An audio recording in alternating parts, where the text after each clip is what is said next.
My name is Seth Shames, and I am Managing Director at Eco Agriculture Partners, and I am also co-lead of the Finance Solutions Design Team, the 1,000 Landscapes for 1 Billion People initiative. And my work focus is on integrated landscape finance. My name is Tracey Cumming. I work with the UNDP BIOFIN program, Biodiversity Finance Initiative. We help countries around the world develop national biodiversity finance plans and implement a range of finance solutions. A landscape can be defined by the people who live there and their common set of challenges. So a landscape can be defined ecologically or culturally or jurisdictionally, but the point is that the people from all walks of life and whole of society need to work together in order to solve common challenges. So it's sort of this jointly defined space. It's where there's enough connectedness for some kind of cohesion at that scale and to make real impact on the ground at that scale. And I completely agree with that. I also think the landscape approach can be applied at other scales and still really help to change huge problems. The landscape approach fundamentally looks at complexity and tries to solve multiple problems together. And doing that at the global scale, just bringing that thinking and those principles into the global scale to say we're not just trying to solve poverty or climate change or biodiversity or gender inequality.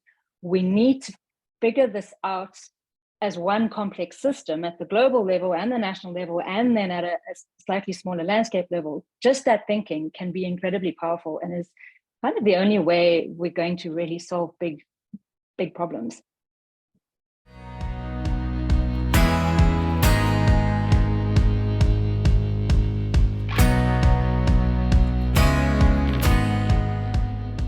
I think that the challenges for finance I'll call it integrated landscape management. I mean, there are a set of challenges. There's the challenge of financing the landscape partnership itself, to bring together stakeholders, to gather data together, to be a platform for planning and negotiation. So that in of itself is a financial need. Firstly, this funding, the actual coordination team, and that sort of platform that holds that dialogue and brings those people together, which is incredibly important, is difficult to fund. I find in general, more like ODA, public sector funding, generally would kind of support that because they understand the complexity of that. Private sector funding, I think it's a lot more appealing to fund, trackers for rhino than it is to fund people to hold workshops. It's harder to sell. You can't put that on a billboard. So I think it is finding funding for that team to run the whole thing is tough. I think some funding streams aren't integrated. So, one entity is going to be really keen on water provision, another on nature for nature, another one just on climate. And if you're trying to build integrated projects to fund, you might not always tick the right boxes. And then the third thing, again, as Seth said, some of these are not just about landscape approaches, but when you are trying to do this sort of bottom-up project approach, you are inherently dealing with people who don't have a background in fundraising and in knowing where to look and in knowing how to frame the argument and the right words that are going to trigger the right donors to give the right amount of money. So it can be harder, especially if you haven't dealt with the first problem, which is you don't have a good team holding this whole approach from start to finish. Most simply, a landscape project is one which is nested in a sort of locally defined, legitimate planning process. I would, if it is a priority from that, I would call it a landscape project. So in that sense, you could have an identical tree planting project in one place. It would be the same thing in another place, but because it was prioritized by this group along with another set of activities, you could call it a landscape project. So tree planting as an idea could be landscape approach or not. It's landscape approach if firstly you start with your landscape map and you figure out where the right place is to plant trees, not just the first place you could think of to plant trees. So where's the right place that makes sense for this entire landscape to plant trees? And secondly, you're looking at co-benefits generally because you're dealing with an integrated approach. So are you planting trees that sequester carbon, but not just sequester carbon, but also help to manage catchment? And also, are you planting indigenous trees so that your natural corridors are being supported rather than having exotic or even worse, exotic and invasive trees that are great for carbon capture, but awful for the natural environment? And then who's planting the trees? Are you bringing in an outside team to plant the trees, or are you employing locally because that is the vision of the landscape community? Are you employing locally and creating jobs locally through this tree planting project? So it's not, is tree planting the right project or not? It's how you go about that process. Integrated landscape finance is the practice of getting funding for the priorities of landscape partnerships.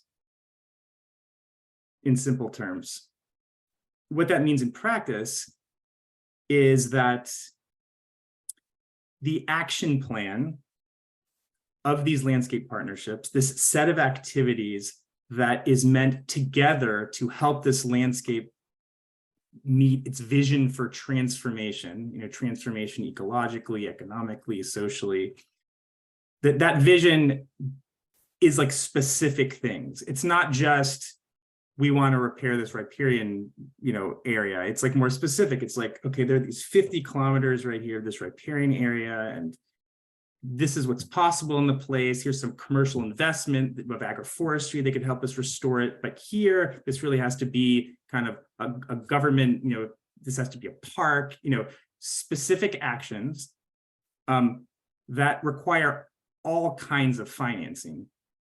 Money in is never going to solve the problem on its own. It's about the economic systems and the fiscal incentives and the way the financial market works.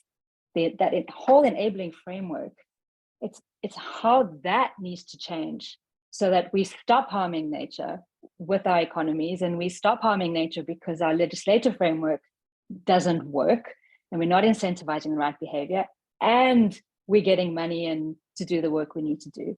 The Mount Lulanji Trust in Malawi is working to expand its mandate. It's been sort of worked with traditional conservation trusts in the past, but it is taking over like a management concession or planning to, which would may really make it more into a landscape partnership than it had been in the past. And they're interested in not just sort of more traditional conservation activities, but more livelihood activities that integrate with conservation objectives.